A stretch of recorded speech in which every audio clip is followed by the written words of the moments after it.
Hey everybody, James with Love My Pups, My Breeder Supply. Today we're going to talk about brucellosis. Brucellosis. This is a sexually transmitted disease that if you have it in your kennel, your dogs, your girls, you've got a huge problem. You don't want to be breeding that dog. So I'm going to talk more about what this is. I'm going to start doing the test because it takes 9 minutes to get, or 5 minutes to get the results. So this is a test that requires that you draw blood. We've already did the blood drawing part. I like to use a 22 gauge needle and a 1 ml syringe. It's much easier to pull blood with that. So that is, I'll take the guard off this. That's a 1 inch 22 gauge needle. Point it straight up. There you go. Thank you. And a 1 millimeter, 1 cc, 1 milliliter syringe. You draw blood. You have to spin it down. I've got videos on how to do that, so we're not going to go into that here. You can use a ceiling fan to spin the blood down. You don't even have to buy a centrifuge. I've got videos on that. And what you're going to get when you've done that is you're going to get the blood separated. If I can pull this out of here, and you can see there on top is the plasma, which we're going to use, and on the bottom of that is the red blood cells we're not going to use. So I've collected from 4 dogs here. Actually, I've collected from 10 dogs in this particular round, but I'm going to do 4 right now. So we're going to get rid of that. So here I have labeled. You want to make sure that you know which dog goes to which, so keep your accounting correct. Okay, this is the test kit. This is the test kit. So this test kit, they'll be on our website. You can buy these into individual tests or tests of 5 or 10. They're not very expensive. I have to go check current price, $35. That comes with a needle and a syringe, everything you need to get it done. Comes with instructions. It's very simple. We're going to throw those out.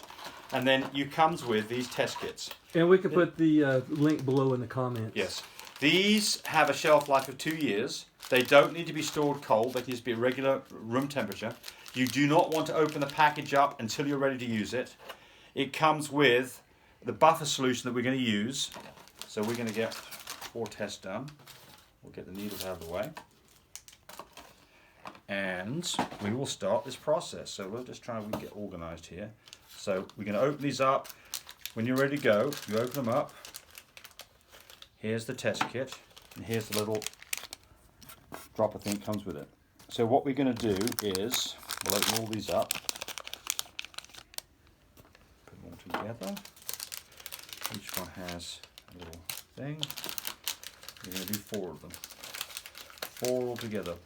So you don't want to be touching the little windows with your fingers.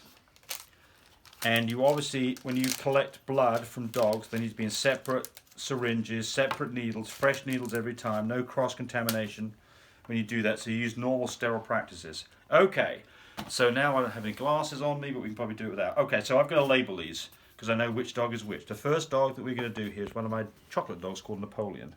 So we're going to put an N on here for Napoleon. And the next dog I'm going to use one of my cream dogs called Solo. So we'll put an S for Solo. The next one is one of my lilac dogs called Giovanni. So we'll put a G on here for Giovanni. And the last one is another of my lilac dogs called Firestarter. So we'll put an FS for Firestarter. So now we're not going to get messed up. So here we go.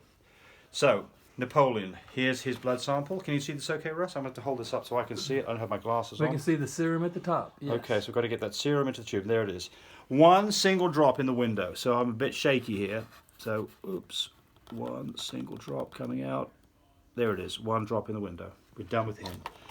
That's followed up by 1 drop of the buffer solution. Here comes 1 drop of the buffer solution. There it is. We wait 5 to 10 minutes for the results. Next dog. Solo. Here comes Solo. 1 drop in the window. Drop in the window. Put him back. 1 drop of the buffer solution. That's the next dog. Then Giovanni. Giovanni. Giovanni. 1 drop of the buffer solution. Don't want to touch the buffer solution onto it, by the way, because you could cross-contaminate. Then the last one is Firestarter. And I drop my little jobby-do.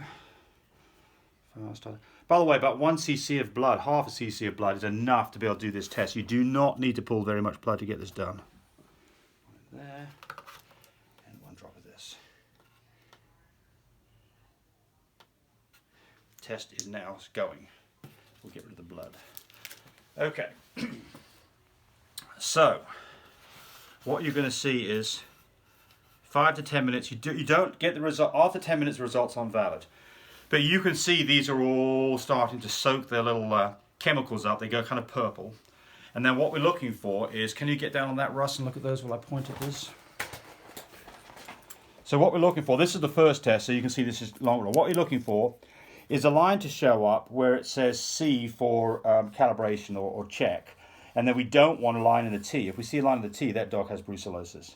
So we can see the beginning on this one's already starting to show a line right there, nothing there. That's what we want to see. All right, we'll come back to that in a minute. All right, let's get back onto what all this means. So why do you need to do this? Well, the answer is brucellosis. It's a zoonotic disease. You and I can get it.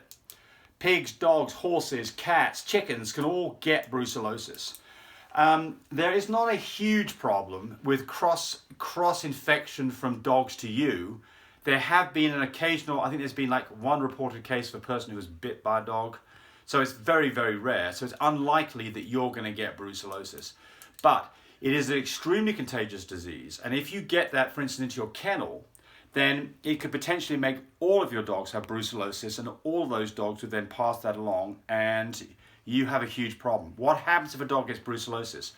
Well, the first thing is there may not be very many clinical signs that the dog is even infected.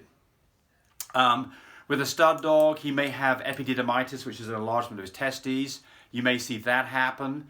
The dog may not have a spike with a bit of a fever. It may act like it's got a bit of arthritis. Those are all things that you might see, but most of the time, you won't know the dog's got it. How does it contaminates another dog? Well, semen, urine, blood, saliva, those are all things that can infect another dog. So 2 dogs together, they start sniffing on each other, then there's a very good chance if one dog is infected that the other dog now becomes infected. An infected dog takes about 4 weeks before it will show positive on a test. So if you brought a new dog into your clan, you probably need to quarantine it for 2 to 4 weeks and do a test on this, and maybe do even 2 tests before you can be sure that it doesn't have brucellosis. A dog that has brucellosis will become infertile, will abort babies, will have stillborn babies, will have weak babies that will fail to thrive. So, hugely bad deal if you get this. Now, is this particularly common in the United States? No.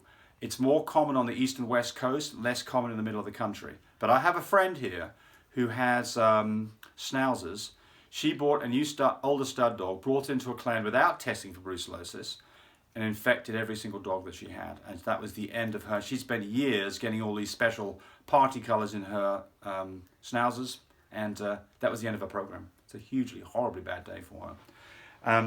All right, so let's look at the test again. So here we go. Now we're seeing all of them are showing the line that says the test is valid.